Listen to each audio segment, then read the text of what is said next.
what would encourage you to attend church more often?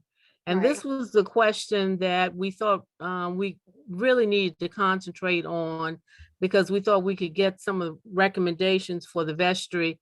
And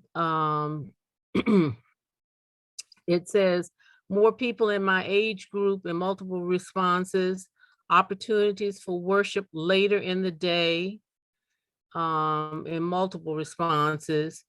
If church were more aligned with my values in word and deed, engage in community organizing in a meaningful way, being open to the changes that are happening in the world, being more relatable to young people, opportunities to engage with each other, have fun together, more engaging activities around the church. And then to young people in attendance, what activities might be engaging or relatable to you? So, and the question again was, what would encourage you to attend church more often? I think some of these we've covered in other questions when we talked about having the word relate to their activities of daily living, things that they're going through. So are there other ideas, and just the common themes out of that one being, again, the structure of the worship, the time of the day, and then we also heard earlier, maybe taking some time to explain the reasons and the meaning behind certain parts of the worship service, and then making the content more timely to everyday life, making it seem more relevant for younger folks, were the common themes of that one. And we've heard some of those. Does anybody else have any other ideas, and especially from the younger folks in attendance? What would encourage you to attend church more often? Let's see, we've got an answer. All Saints needs to take on some of the things other areas have done and be more technologically savvy and use social media to attract attention to activities.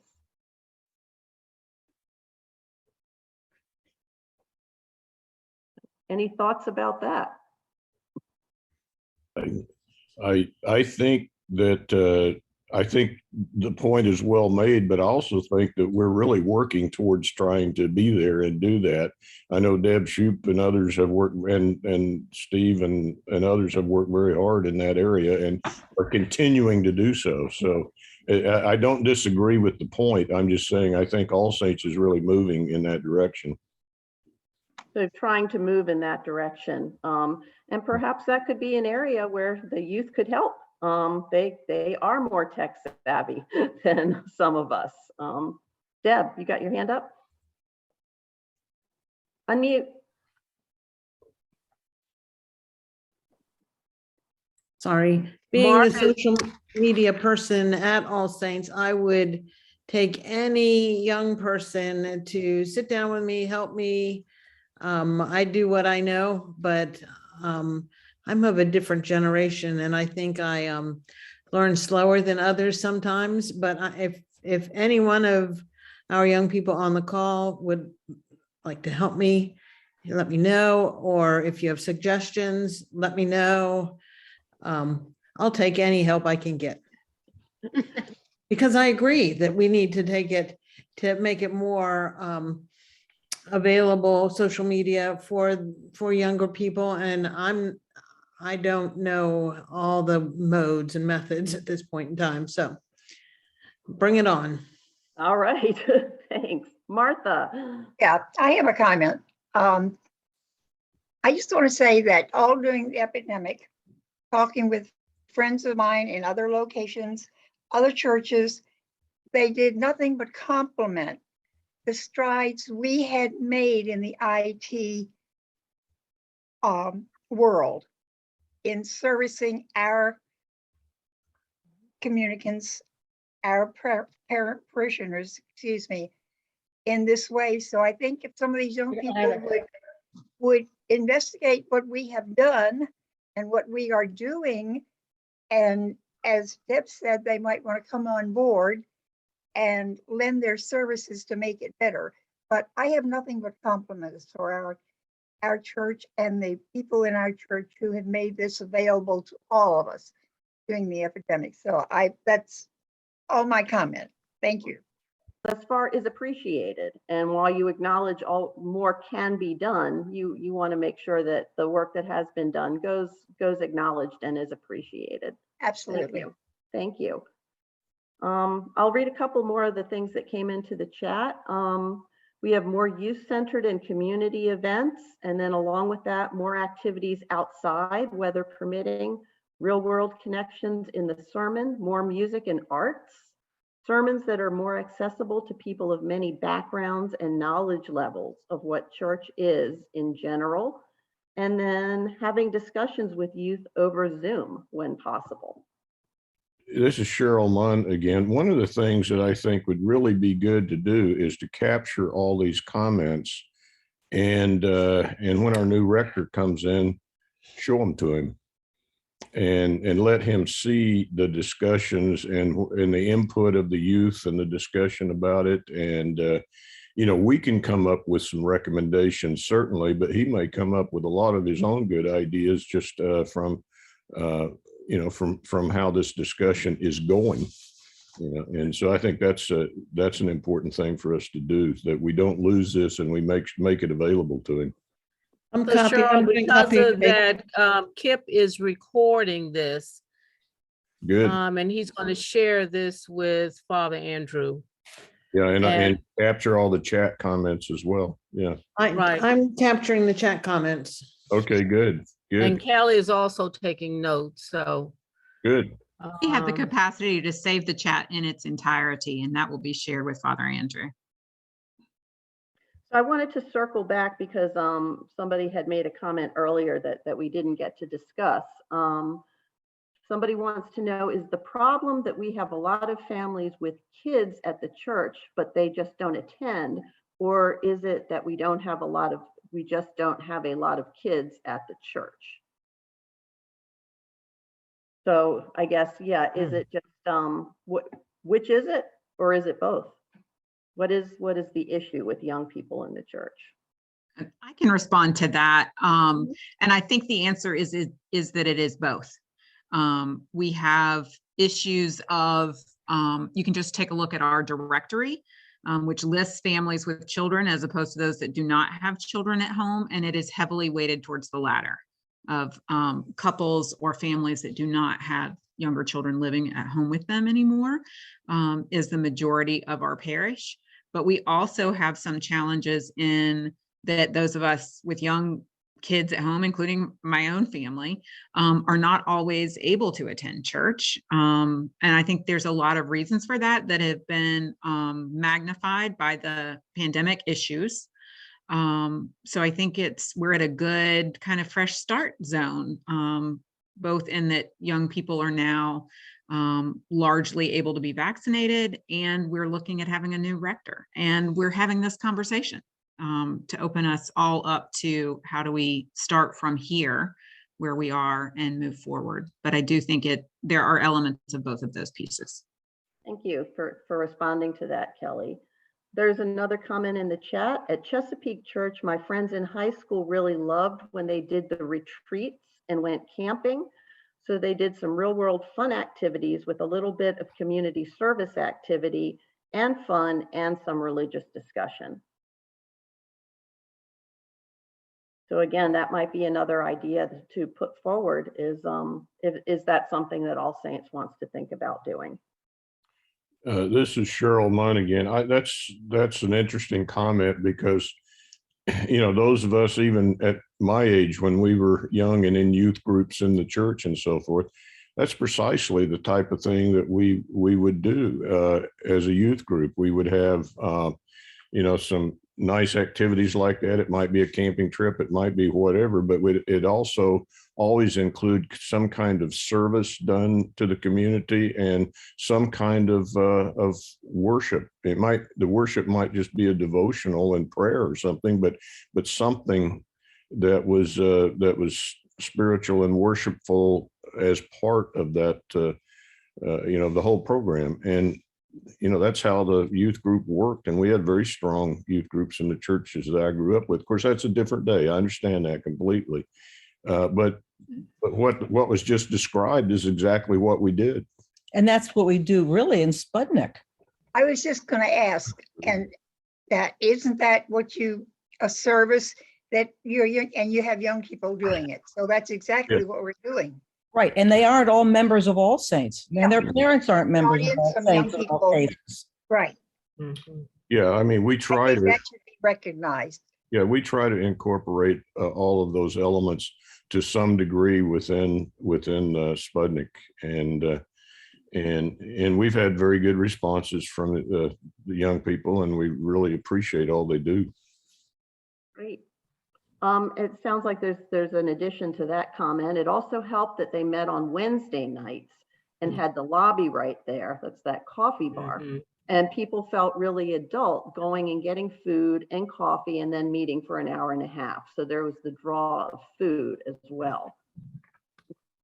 And we do feed them at Sputnik. And the young people who are on this call are Sputnik kids. Am I back in the game? Yes. You are. Okay. I Thank you. would just like to add that when Ed and I were doing the youth fellowship group, we did it in the evenings. We designated, 2 or 3 people to bring in a snack item. So they're cooking and learning and coming to the meetings. And we also would take them on brief excursions. We took them to the cathedral in Washington at one time. And they were like you see on TV, where people are looking all around at this new place they've never been and oohing and eyeing because it's a gorgeous building. But like the continuing theme through this is you have to have them involved in more ways than just come in and sit down and be a good, quiet child. So yeah, again, that theme keeps coming up is having some activities and some things to draw them in. Somebody commented food is important. And then we are an eating parish. One idea to help teens possibly join us is to invite people who play in bands. So somebody else mentioned the music before as well. Tammy, you have your hand up. I was just going to say that when I was younger, I knew so many people, so many of my friends were like in garage bands, and they loved getting together and just jamming and all that other stuff. And just as throwing that out as one idea, one opportunity, because it seems like we're coming up with different thoughts as what to do. And at least when I was younger, I knew that, guys and women love doing that. So I'm just throwing that into the pot. So, but I'm enjoying this discussion. So thank you. Sure. Nathaniel. Yes, thank you. I may have missed it at the very beginning, but the survey from the youth were from different denomination, correct? Yes. Right. Okay. So a lot of the information input we're getting is a mixture of the Episcopal Church and other churches as well. So we might want to keep that in mind too, well, in terms of thinking about the length of the services, whether or not it's short or long, and what kids are doing. From my experience from being at the church and the vestry in the past for the last 5, 6, 7 years, our biggest problem has always been the idea, the notion that because we had a decrease in kids coming to church was because necessarily they didn't want to come to church, and not because we need to correct some things to make kids come to church. Go back to some of the things we're doing to make people come to church, reinstalling the Sunday school and things of that nature.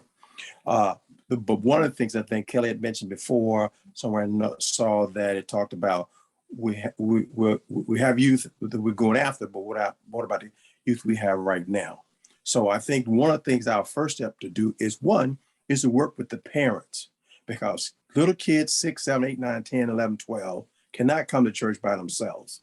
They got to have someone to bring them to church. So we need to do things, one, to that the parents need to want to bring the kids to church, and then also involve the kids into activities where the parents then have to come to church to bring them. I mean, kids get involved on Saturdays and Sundays and in baseball, football, track, everything. And guess who takes them to these practices? The parents.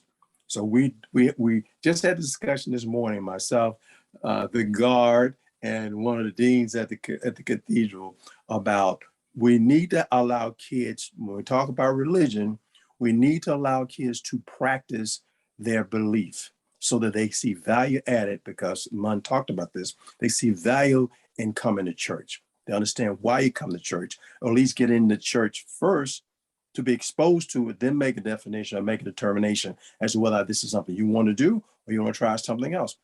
All of us, think about it, when we were younger, we experimented with different religions. Myself, a Baptist, from a Baptist to whatever, and then finally decided that the Episcopal Church was what I wanted to do, because I had an opportunity to compare.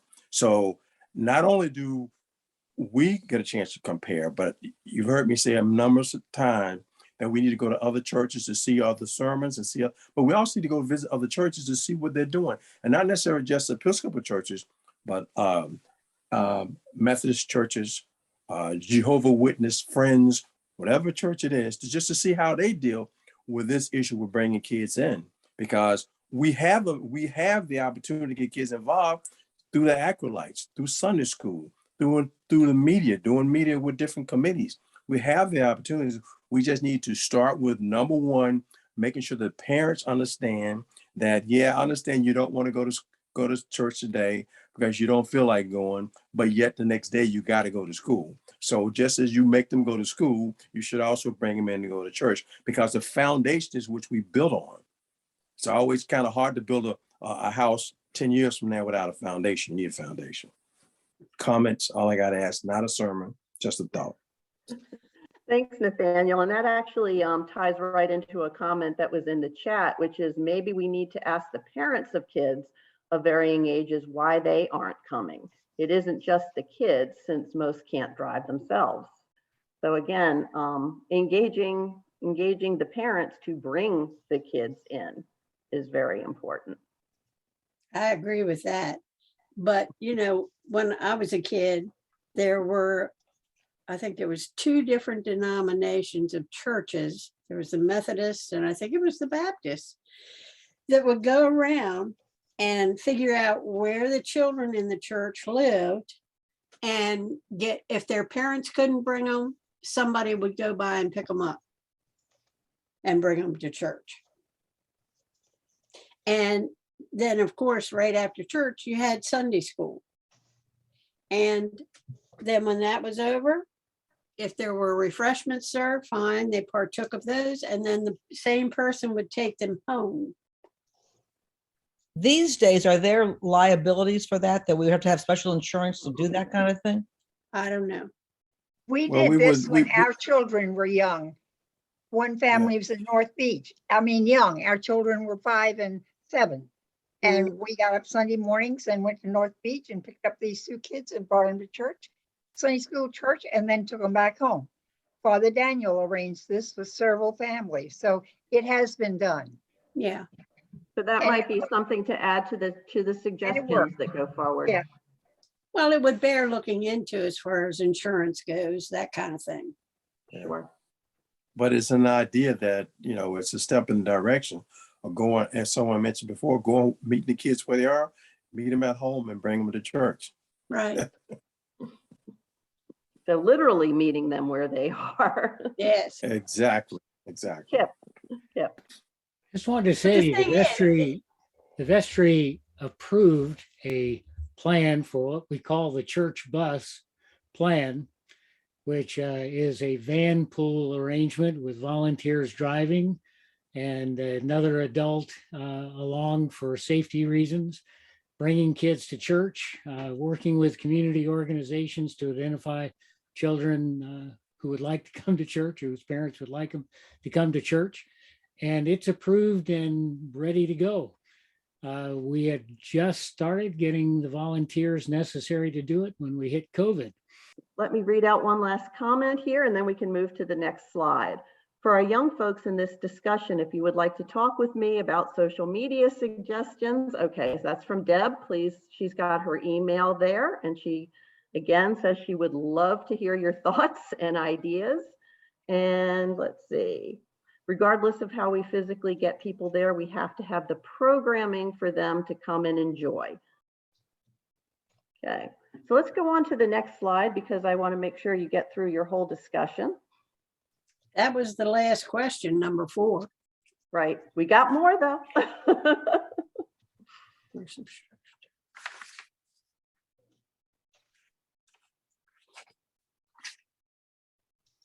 Okay, so the committee who put together this discussion gave some thought to strengths and weaknesses of the parish concerning young people. So some of the strengths that were mentioned were the physical campus, the central location, and that you're ready to welcome people of many different backgrounds.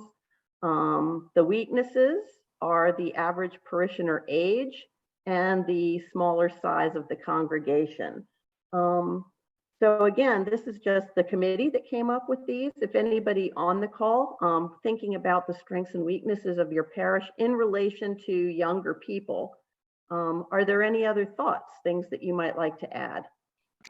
Remembering back to when my children were young, there's some challenges with the building not having a bathroom close by or a room where you can take out a young child, or even sometimes a teen, if they're getting antsy, can go in many churches just out for a moment, get a drink of water or whatever, stretch the legs and come right back.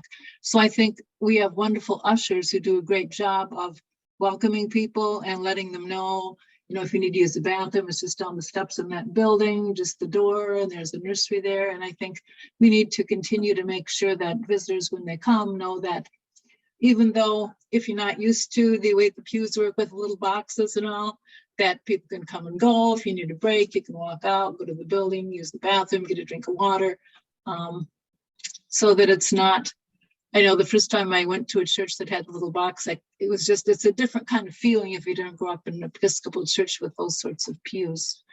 So that's, in a way, the campus is absolutely wonderful in the outdoor setting, but it does have challenges for, I think, families with young people. So making sure that they know that there are places and helping to direct them to know where to go if they need to bring a young child away from the service for a while or something. Couple other suggestions in the chat. We could meet in a local area with the youth, and then a mention that Jewish families can have services at home without a synagogue, which might be one reason people don't always come to the building. I don't need to come to a service or have communion to feel spiritual. I can go for a walk in the woods or sit with my dog and think. So again, that's sort of the difference between what can people do on their own in terms of being spiritual, and what can people do having a community around them. And, you know, people might prefer one or the other.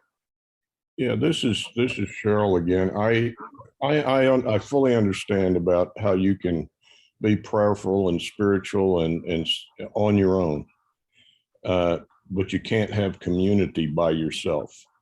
And you know the whole and that's what church is. You can't. There's an old saying from medieval times: you can't clap with one hand.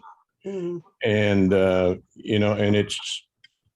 The going back to what we saw in the beginning about the church as community is essential, I think, and this is just me, you can totally disagree with it, is essential for community, and community is essential for faith, because it's within that community of faith that we become the body of Christ, and that we learn to love one another and care for one another and be there for one another, you know, and that's how we, how we develop in our faith, in our love, in our care. It's within that community.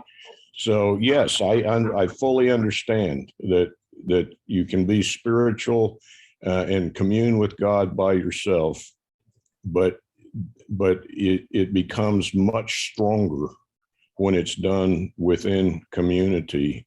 Or not, I just want to say that I have experienced church not being safe in that way. The church itself seemed safe. It was when I got home, and it took a long time for me to realize that church is a safe place, because it wasn't safe for a long time, and it can be for different reasons for different people, and just to understand that. I really do like what you said, Cheryl, and I appreciate it. I don't mean to be, I just appreciate what you said, so. Thank you for sharing that, Tammy. So let's go ahead and move on to the last thing, which is the reason that everybody is here today.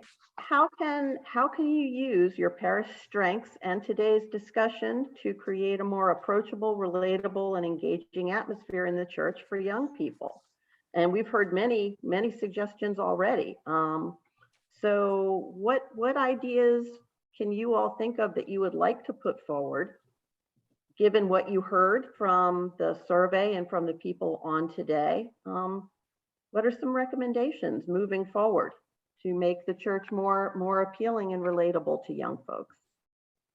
Well, one of the things I think you might want to consider is these young people who are on today, they're the ones who I think are obviously interested in being more a part. And I think whatever committee that gets together needs to incorporate all of them, because they can't always be available, but some of them will be at most any time.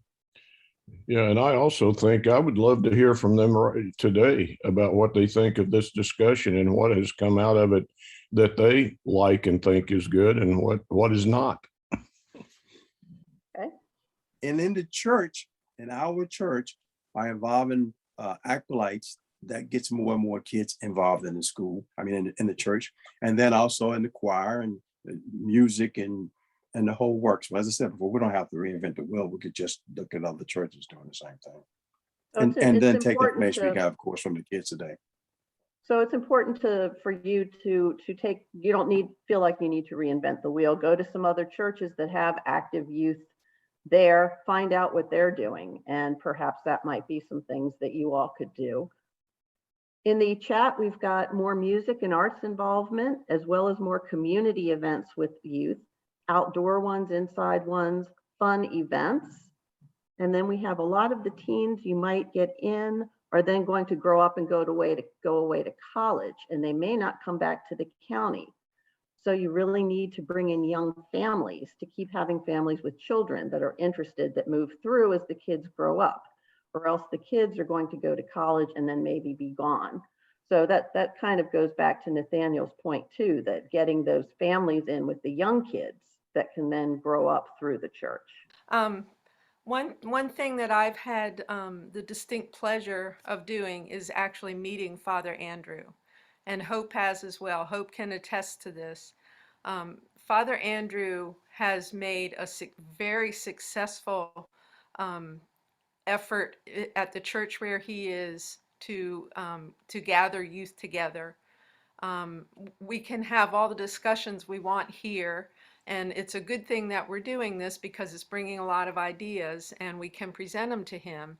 But one thing we need to remember is that Father Andrew will have ideas. He will have a lot to say about how to involve people. And as I said, he's had a very successful youth group at the church where he is, and he's very interested in doing that. So we have to keep all these ideas ready for when he comes on board, and let him help us to do what we're talking about doing here. I think that's one of the important things we need to remember, is that we don't have to do this all on our own.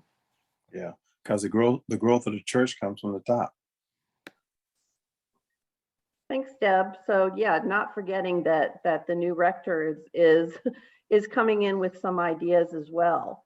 I wanted to circle back because when we threw out this question, there was an invitation for the younger folks that are on this call to say if they liked any of the ideas that they've heard, didn't like some of the ideas, had different ideas. And I want to invite again any of the younger folks that are on this call. What do you think about any of these ideas? Chime in, put it in the chat, whatever you're comfortable with.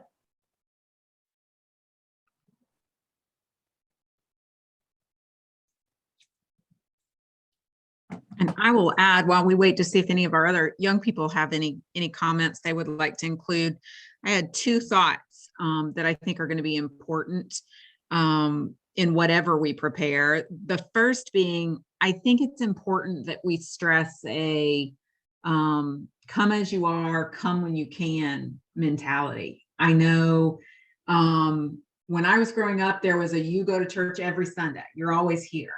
And I think that can be a barrier for some to even start coming, because they feel like if I show up, then there's going to be this expectation that I'm there all the time. And I think it's really important that we don't put that out there, that we leave it open as we're ready for you when you are able to join us.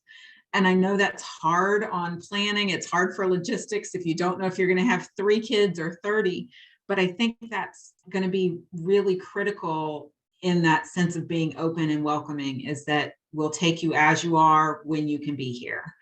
The other piece, and I've talked about this some with the girls that are here in my house and some others, I absolutely agree with those of you that said combining activity with service together.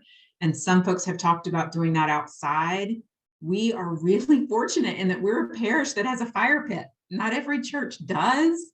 And I think that's a real strength that we ought to use here as a way to get kids to come.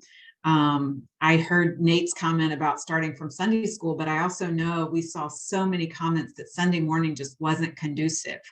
And I think that might be a little different, whether we're talking about the little kids for Sunday school and maybe some of those teens. But I would love to see us consider like a fireside chat kind of thing, even if it's once a month. But an evening activity where the young people, including young adults, could come and have that be driven maybe by some of their own ideas of what they want to hear. They could decide what they want the next month's topic to be, even that's not us telling them what we need to present to them, but them telling us what they want to hear. Thank you. Some really good ideas, Kelly. Paul, I think you had your hand up. Understood. Did you or Jack have a comment? Oh, well, yeah, we were actually talking about with, we do Sputnik. And, that's been going on, I think, for 7 years. And one sort of, I'll say a gripe that I've had was that has been there at the church. And we've always had it, open to anyone in the church. But we've always struggled with trying to get kids and families involved with Sputnik. And I always thought that, it's a perfect outdoor event. And kids can be involved, adults can be involved. But it was always, and it still is, a tough thing to get people involved in. And that, I don't know if that's a church problem or community problem or kids, kids are busy, adults are busy. Kids are very busy. Yeah. So yeah, we were discussing that. Okay. Well, since you do help the community in that you donate the food, it also could be given to the teens that when they reach the stage in their schooling, they have to have community service. This would be a good way to do it. Well, and that's actually a lot of teens that get involved in Sputnik. That's what they do. They get to get that community service in. We donate all the food. So some of it we eat. And we usually have a harvest dinner at the end of the season, and the Muns do a lot of the cooking and help out. So and we're very involved with it. It's just, I always thought it's like, man, the church should take advantage of Sputnik. Here's the perfect opportunity. Kids are coming to this event. They're always here in the spring and the fall. Helping out in the garden. And the church never, jumped at that opportunity. It's sort of a shame. And I don't, so sometimes I look at these programs that the church wants to do, and I'm like, well, you got to get the whole church involved, not just different committees or small groups. This has to be a whole church involved with everything, and I think that will, I think that will help. Don't know if it will solve the problem. I mean, Jack was saying that one problem with the I think Calvert County is a lot of kids, and I think someone put it in the comment too, when they graduate high school, they go off to college, and I don't think they come back. No, it's a bit harsh, but I feel it's kind of true, and all of my friends express very similar sentiments. None of us want to stay in Calvert County. There's just, it's like a great place to raise kids, but it's not a great place to start a life. You'd be surprised how true that is, because my children, my daughter in particular, couldn't get out of Calvert County fast enough. Mm-hmm. But so many of her classmates have come back to Calvert County to settle and raise their families. Mm-hmm. Very true statement. So I think, unfortunately, I think making an impression just on the youth now, so maybe they remember, 15 years down the line, and Yeah, when they get married Yeah. or start a family. Because in Calvert County, I mean, we love raising our kids here. Yeah. And, the schools are good. We've always enjoyed going to All Saints. And yeah, so hopefully when you have kids, Well, you'll maybe come not. back. But I don't know. It's not sounding like he is. It's a little hot down here. See, now you have to be careful with that statement, because if you don't come back to Calvert County to raise your kids, your parents might move where you are. I don't think that's happening. Track them down. But I think Jack has a good point, and that is that his point leads to something that we're kind of talking about here. The reason why we want to get kids in the church is because we want to build a foundation for the church so the church can grow and grow and grow. But at the same time, we're also developing a foundation for those children. So it's fine that if you go to church here and then you move someplace else, that's great. Because at some point, your foundation is going to say to you, I need to look for another Episcopal church to go to attend. And that's what we're talking about. I mean, kids go away. My daughter did the same thing. She went away, but she came back to the church. And same thing with me. When I came here at a younger age, I didn't do the church for like 2, 3, 4, 5 years. But then eventually I said, I think I need to go to church. So, but if you don't, as they say, you can't miss something you never had. But if you had that foundation, then when you go out in the world and you go and life hits you right in the face with that stuff it gives you sometimes, and you say, I need to reach back with some additional strength that I learned as a kid, then you're going to start looking for that church. You have that foundation. And that's all. The bottom line, what we're talking about is two things. One, to develop our church so that the church can grow, but more importantly, to develop new Christians as they go forth in life, the kids. So that providing that foundation is really important. And I think that goes back to what people were discussing, is how to make younger people feel like the church is relevant to them, something that they want to go to, and that it's a safe place for them to express their views, which may not be the same as some of the older members of the church. So how to do those things. So any other thoughts about making recommendations going forward? We have about 15 minutes left. I didn't know if anybody had any final thoughts, recommendations. Deb? I know when I was a young person, this was many, many moons ago. If it hadn't been for music, the folk masses that we did in church, the guitars and everything, I probably, once I grew up, I probably would not have been involved in the church again after I grew older. But I've seen a lot of comments about music and the arts and that sort of thing. And Jack and Ryan can tell you, I've told them many, many times that you're welcome anytime to bring music, to come and do music. Um, the door is wide open for people to participate, and I'm very open to new ideas. And I think Father Andrew will be the same. And one thing that Jennifer said in her sermon today is that when you sing, you pray twice. So, come on and sing. We'll take you. We'll take your guitars. We'll take your melodicas. We'll take everything. So I Great. got I have a question I can ask, if I can ask this to Jack. So Jack, based on that offer, what would be your downside on that? What would be your no on that? You'd have to get up too early. You say it as a joke, but it is a very true reality. It's, Right. and especially in high school, I mean, you wake up 6:30 every single morning. If you have after school activities, you're at that high school for, 12 hours almost. And Jack, what sport do you play? Do you play in sports? right now, I mean, play soccer at the college. I mean, recreationally, not on any. Not on the Did you play in high school? In high school, I was on the track team for a while. What time was your early summer practices? I don't know. Can't remember. 9 maybe. That was Like offline. by what time you say? Maybe 9. I don't know. Okay. All right. I stopped doing that though partway through, and I started doing the theater program at the high school. Yeah.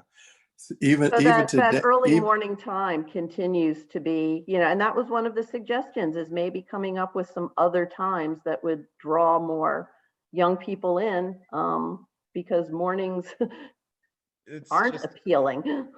It's horrible. and it's also too biased. Back to the other point, value added. It's about what you really want to do. Because if you play football, you'd be up at 7 o'clock in the morning in the summertime 2 days. So it's all about what you really want to do. And that's what we see. The thing is this, sometimes we try to make things flexible in life for people to do, to really kind of want to come and do this. We're going to make all kind of deviations to make it easy for you to do. Sometimes life is not easy. Sometimes you just got to bite the bullet and say, I got to do this. If you had a road trip you had to go do, and your family said, we got to leave at this house at 7 o'clock in the morning, what do you say? I don't want to leave at 7, let's leave at 10. No, you got to leave at 7. So sometimes in life, you got to bite that bullet and say, this is what I got to do. But I'm sorry, that's the way I am. So I coached football for 25 years. And so that's your coaching mentality there. It is. It is what it is. And you don't, sometimes you don't grab that ring if you don't make a sacrifice. But I agree with that, because I think people are either if they're going to go to church or they want to go to church, they're going to go. If they're not, if the family is so immersed in soccer, baseball, football, whatever, and that's their priorities, that's going to be their priorities. So I don't know if we put a big beacon out at All Saints and say, come on in, we have popcorn and we do Sputnik and we do all these activities. If that's not on their menu, they're not going to go. And so the real question then, what I like what you just said, Paul, was then how do we make religion their priority? That's a $1 million question. Patty, I didn't want to forget you. I saw your hand was up. Going on with what Deb said, the church that we were involved in when we were in Arizona, St. Philip's, had a lot of youth, and they would come and go at services or whatever. So what they did is what one of the priests did, is that he did a youth service, but it was a youth band. And so the youth put their own band in different weeks. They had different bands, but they did the whole service, except for the young priest, who would be Father Andrew's age, and he would do the sermon or the homily, and then the children would add in young adults.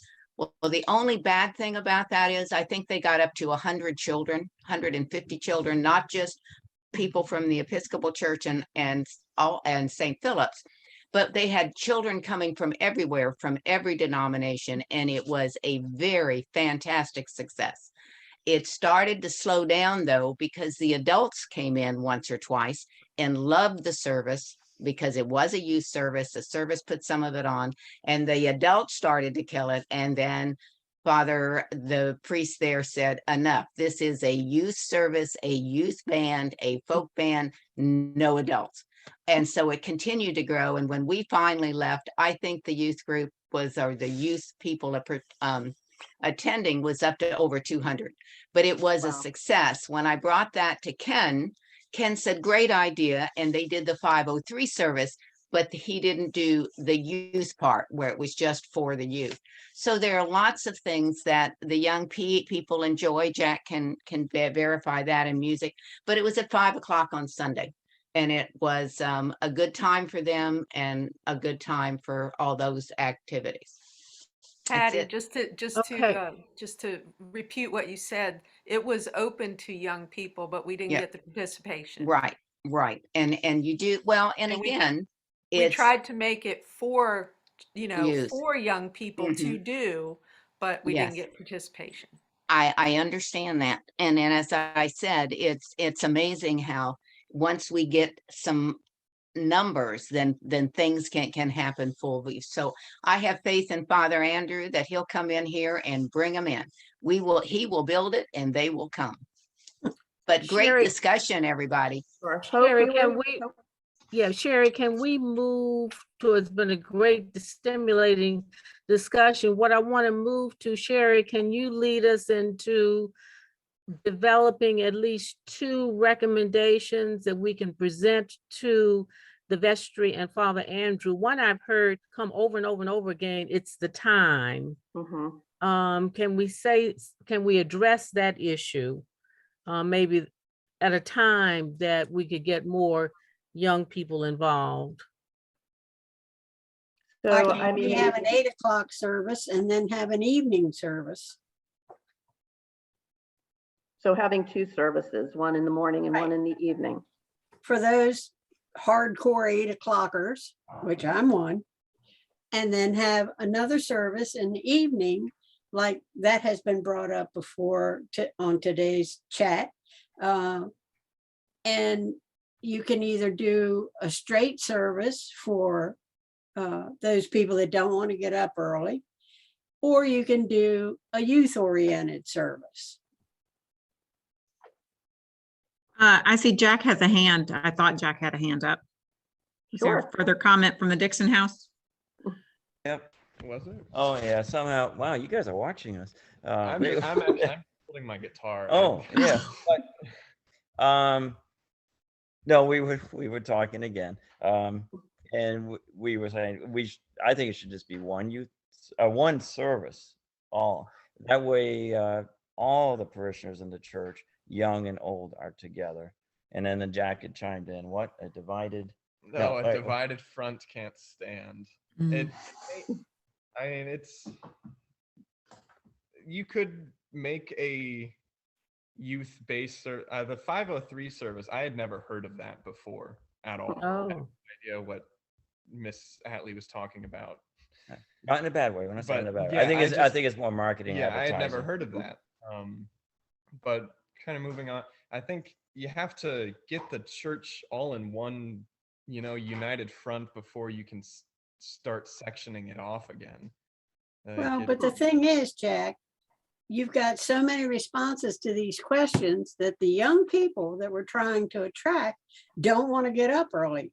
And yet you have a whole service at 8 o'clock that is mostly older people, and they don't want to go in the evening. Yeah, well, 9:30 I think was a good.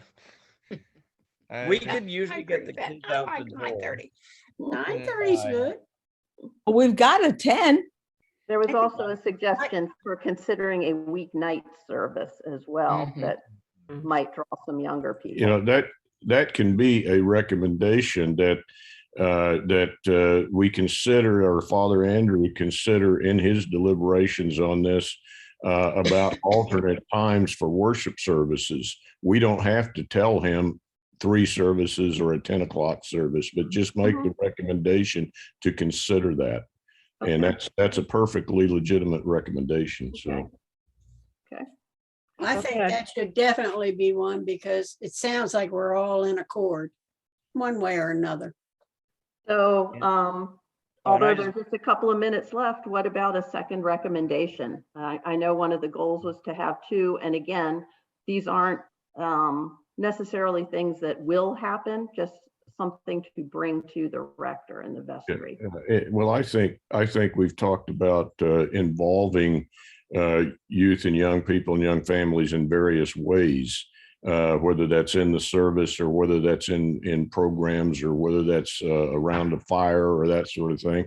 And I think that would be a legitimate recommendation to consider different ways of involving young people, young families, and get them involved in the church in whatever way works. I would also say that learning what it means to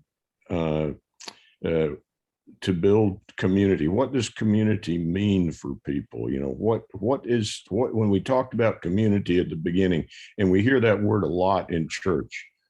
What is a church community, and why is it important, and why is it meaningful, and how can it be meaningful to people?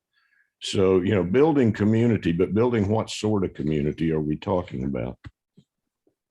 Thank you. And then there's a comment in the chat that Kip really liked the combination of activities with worship and the come as you are, come when you can. So I don't know if somebody has a way to combine all of that into a second recommendation. We can have three Involving young people was one of the involving young people. That was one of the questions that we approached Father Andrew with, and you will definitely see that he is going to go out of his way to involve young people in church services, all different aspects. So, but I think we should put this down. Consider alternate times for worship services, more youth involvement, and more activities on Sunday morning or whenever we have church Or service. anytime during the week, the activities you can do in the evenings too. But the thing is, if you go into the week evening, you're going to run into all of the practices and games and all that stuff, the scheduling for those too. So you just have to bear that in mind. Yeah. Again, I don't think we have to be specific. I think we can just say Right. we recommend that we consider these things. Right, Alternative times, right. right. Sure. Okay. I think Any other also- comments? I wanted I to be think- mindful of everybody's time. It is closing in on 4 o'clock. So, and I know we're going to have a closing. Did anybody have a brief final comment that they wanted to make before we go back to Hope? Cindy? Yeah, I just want to say briefly that I think that we should also consider an education program for whether current members or youth or incoming members. An education program would be on the line of we do confirmation. Confirmation is open to everyone, whether or not you want to confirm as Episcopalian or learn more about the Episcopal Church and what it does. Because a lot of things that people have said today are things that are just standard ideas in the Episcopal Church. And the one that has been said over and over again was that it's open to everyone. You don't have to come as much often and come as you are. And these are all the things that I explain to you when you go to confirmation class. So a lot of stuff we talked about before, to get a better understanding of what the Episcopal Church is and how it works, confirmation class will really solve that problem. Education. Cindy? Yeah. Cindy? Just to reiterate, to make it easier for people to follow along with the service, the bulletin, as much as I don't like having tons of paper created, I think especially for visitors, they need to know where to look. Is everything in the bulletin, or did they have to look in the prayer book, and which of the 2 hymnals? So maybe everything, especially for new members, in one piece of paper if they give it out. And then someone could explain the prayer book, why that's in the pew and when we might use it, or the 2 hymnals and other literature that's there. But maybe I've been a member 3 years. The first time it was a little bit confusing, even though I'm accustomed to the liturgies. That's a good point, Cindy. In fact, I have a folder and I actually have a program that a visitor could follow along. It tells when to stand, when to sit, and there's one sentence about every aspect of the folder. I'm going to share that with Father Andrew so And that why a we- visit, yeah. so a visitor would not be intimidated about what it is that we're doing. All right, Kip just wrote something in the chat box. We need to bring it to an end. I'm excited about this stimulating conversation that we've had here today. And I want to thank all the members of the Parish Family Life Commission. I want to thank Sherry Tardio and the young people. We really, really appreciate your attendance. Thank you very, very much. And these are just not suggestions that we're writing down on a sheet of paper, but we are going to summarize the suggestions and we are going to be able to present at least 2 or 3 recommendations to the vestry for the February vestry meeting. If there are no other questions, I'm going to ask our regional deacon, Lisa Siciliano, to close with a prayer. Lisa. Thank you, Hope. Let us pray. Gracious God, in your wisdom, you have given a unique voice to the young people in our communities. You have given these particular youth, everyone who responded to the survey, strength and courage to put forth their feelings, beliefs, suggestions, thoughts, input. Help us take these inputs to heart, take them as seriously as if someone we know personally, closely, of great age and wisdom would have given them to us. Help us hear what it is you're asking us to hear and mark and learn. And then, oh God, give us strength and confidence and selflessness enough to employ what these folks have offered to us and welcome their gifts of insight and service, and to go forward more closely a community of love. We ask this in Jesus' name. Amen. Amen. Amen. Good night, everybody. Good night. Thank you. Yeah, Thank you. thanks, All the input.